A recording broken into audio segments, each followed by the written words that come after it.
Allah Ta'ala wa nafa'ana bihi wa bi ulumihi wa maddana bi asrarihi fid darain.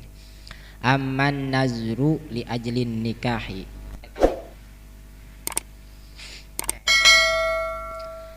Amman nazru li ajlin nikahi payajuzu ilal wajhi wal kaffaini faqat minal hurrati wa ila ma ada ma baina surrati war rukbati minal amati.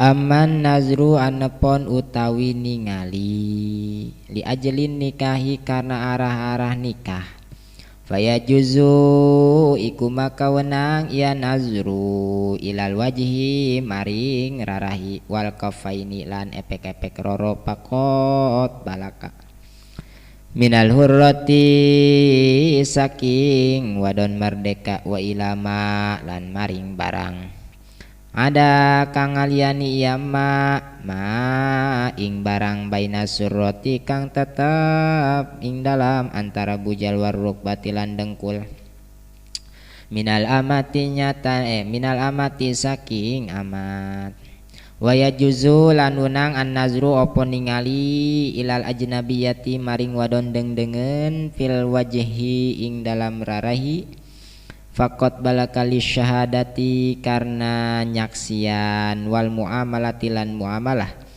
gawe-gawe wa ilal amatilan maring amat ing dasyiraiha ing dalam nalika tukune amat fima ing dalam barang ada kang ngaliani yama al aurata ing aurat min zohiril badani saking luar badan wa yajuzu lan wenang an nazru apa ningali ilal ajnabiyati maring wadon dengen wa masuhalan nyabake ajnabiyah lil mudawati karena ngobatan karena tatamba fil mawadi'i ing dalam pirang-pirang panggonan allati yahtaju kang narima butuh ya masuha ilaiha maring ajnabiyah bener ilaiha maring mawadi walau farjan lan sanajan iku parji bisyarti huduriman kalawan syarat hadire uwong yamnau kang nyegayaman al khalwata ing pasepen ing nyepi min mahromin nyatane saking mahrome wa nahwihi lan seumpamane mahrom wa bisyarti faqdi jinsin mu'alijin lan kalawan syarat sepine jenis kang ngobatan wa yajuzu lan wenang an nazru apa ningali ilaiha maring ajnabiyah aidon halimaning li ta'limil wajibi karena ngawuru kang wajib pakot palaka alaiha ing atase ajnabiyah kama qala kaya barang kang ngandikahu ing masubki sapa Syekh Subki wa ghairu lan saliyane asubki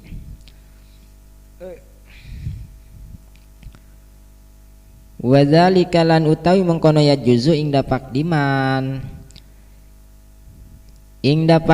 iku ing dalam nalika sepine uwong yu'allimu kang ngawuruk ya manha ing ajnabiyah minal maharimi nyatane saking pirang-pirang mahrome wan nisa ilan pirang-pirang wadon kiasan karena ngiaskeun alal kiasan hale ngiaskeun alal mudawati ing atase tatamba wa ing ta'assurit ta'limi lan ing dalam nalika sulit ngawuruk min waroi hijabin saking satu kangen hijab eta halang wala yajuzulan ora wenang an nazru apa ningali ilaiha maring ajnabiyah li ajli ta'limil mandubi karena arah-arah ngawuruk kang den sunnahkeun bi khilafil amrodi kalawan perbeda lanang kang parek baleg faya juzu maka wenang an nazru opo ningali ilaihi maring amrod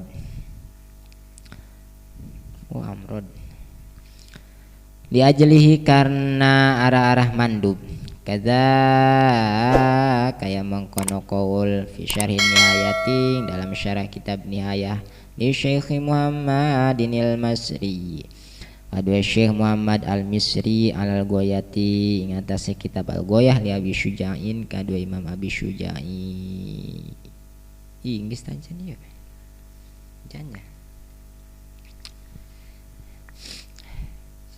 Masih masalah dula dulu. Aduh, ya, orang mah dula dulu bae hirupna.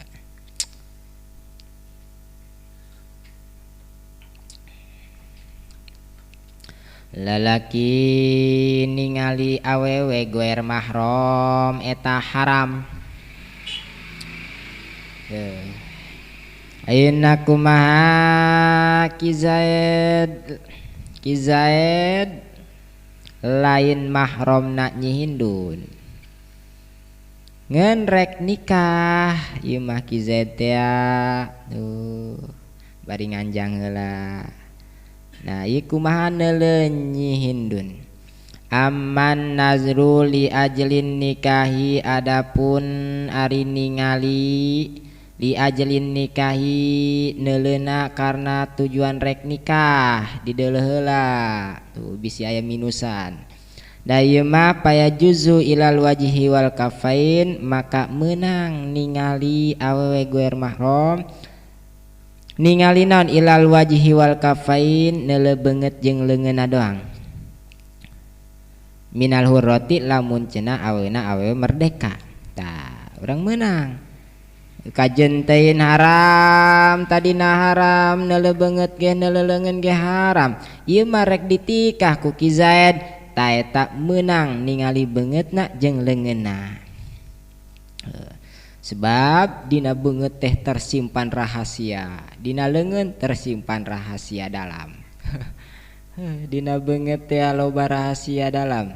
Dina leungeun kadeuleu alusna jeung henteuna. Dina beungeut eta teh aya ciri. Jadi teu kudu neuleuh jero-jerona. Dina beungeut jeung leungeun beugi geus kadeuleu. Anu nyaho mah tah ieu meunang ningali beungeut jeung leungeun ningali ieu mah. Wa ila ma ada ma baina surati war rukbati minal amati wa ila ma jeung kana kulit selain bujal jeung dengkul.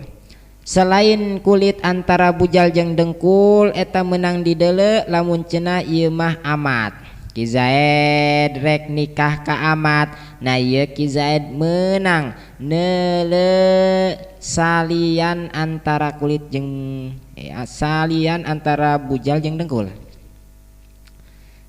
Meunang tah. Selain kulit antara bujal jeung dengkul eta meunang dideuleu ku Ki Zaid. Lamun Ki Zaidna rek nikah ka amat. Beungeutna, bahuna, sukuna meunang dideuleu. Nah. Wa yajuzun nazru ilal ajnabiyya jeung meunang ningali ka awewe sejen fil wajhi dina beungeutna wungkul.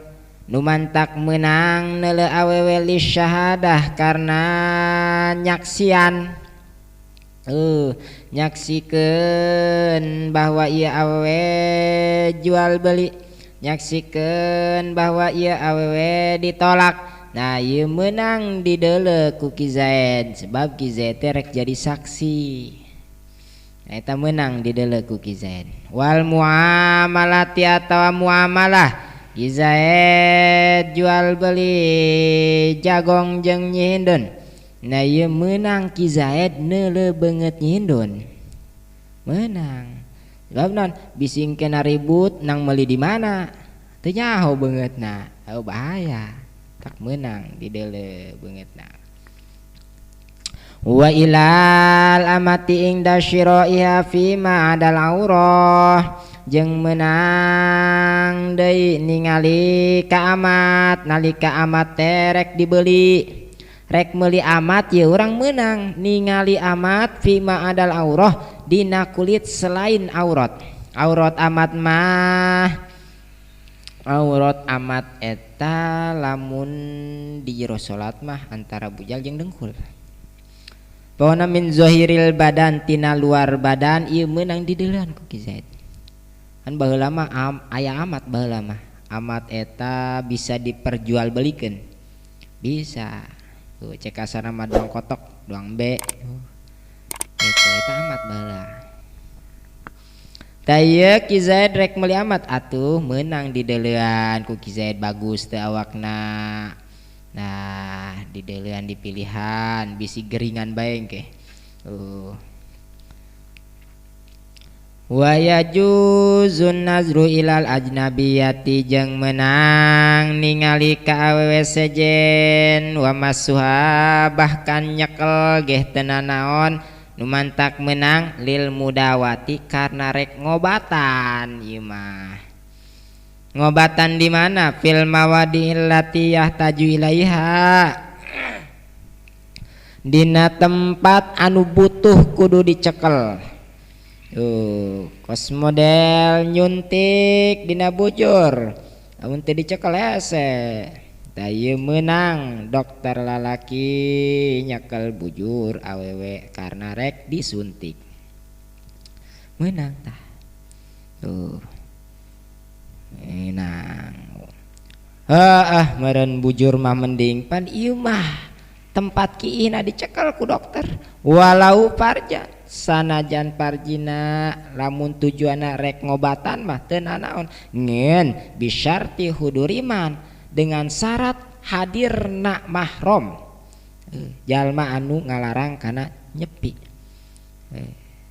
Jadi kudu dibaturan ku mahramna atau ku salakina atawa pokona mah ku dulurna dibaturan ulah sorangan bae bahaya. Di samping eta wa bisyarti faqdi jinsi mu'alijin. Deui syaratna kudu sepi kudu eueuh dokter selain eta. Dokter nyindun berobat awakna kudu dicekel sedangkan dokterna lalaki eueuh deui tah dokter awewe teh aya ge dokter lalaki. Namun teu dicekel bahaya engkena ngaparahan panyakitna. Nah ieu mah teu naon dicekel yang penting dihadiran ku mahramna.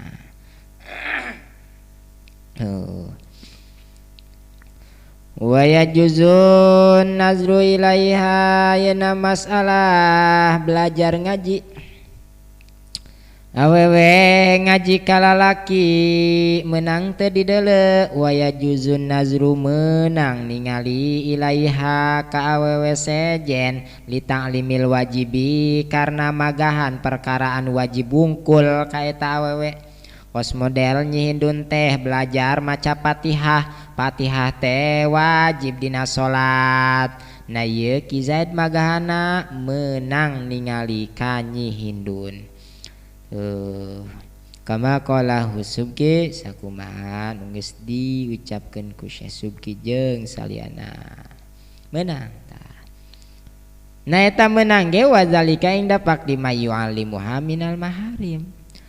Meunang ge nalika eueuh deui nu magahanana mahramna eueuh awewe eueuh aya ge lalaki nu bisaeun magahan ka nyihindun.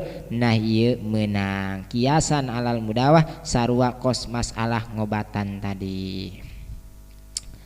Wa inda ta'surit ta'limi mi warai hijabin jeung deui nalika sulit magahan lamun ditukangeun hijab. Lamun make hordeng teh hararese di bagahana. Tapi kan ai berhadapan mah ngeunaheun tuh nyabetna ge. Tah eta meunang. Kumaha lamun misalkan magahan anu sunnah, magahan selain Fatihah, magahan os model magahan maca surat selain Fatihah.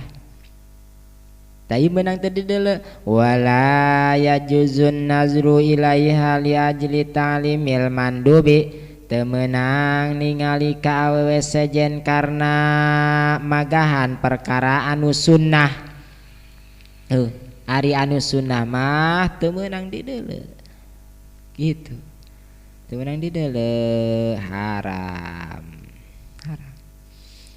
mata kanu bagus mah lalaki ngaji ka lalaki awewe ngaji ka awewe deui gitu bi khilafil amrodi berkecuali ieu mah awewena karak rek baleg karak endek baleg umuran 9 tahun 8 tahun 10 tahun lah nah eta mah pa juzun nazru ilaih menang magahan ningali ka eta awe nu karak endek baleg kajeun teh nu dipagahanna teh lain perkara anu wajib lain tetep menang lalaki magahan awe anu rek tereh baleg ta eta menang ningali kajeun teh nu dipagahanna teh nu diajina teh perkara anu sunnah seperti selain Fatihah ta eta kan sunnah jangan wajib mah Fatihah Fatihah mah wajib di jero salat ya jadi rukun ada gitulah sakumaha nu aya dina syarah kitab Nihayah karangan Syekh Muhammad Al-Misri nyarahan kitab Al-Ghoyah li Abi Syuja'i boga Imam Abi Syuja'i nah sakieu we meurnya mudah-mudahan urang teh dibere sehat dibere dawam dina ngaji kajeun teh paribasana ngajina ngan saukur diuk ngan saukur ngadengekeun ngan saukur carita ngan saukur nyoret tah mudah-mudahan ieu ngajadi saksi pikeun urang di akhirat mudah-mudahan dicalalageurkeun disehatkeun ditambah-tambah giat tina ibadah dijauhkeun dina maksiat amin ya rabbal alamin. Al-faslul awal wallahu a'lamu bissawab.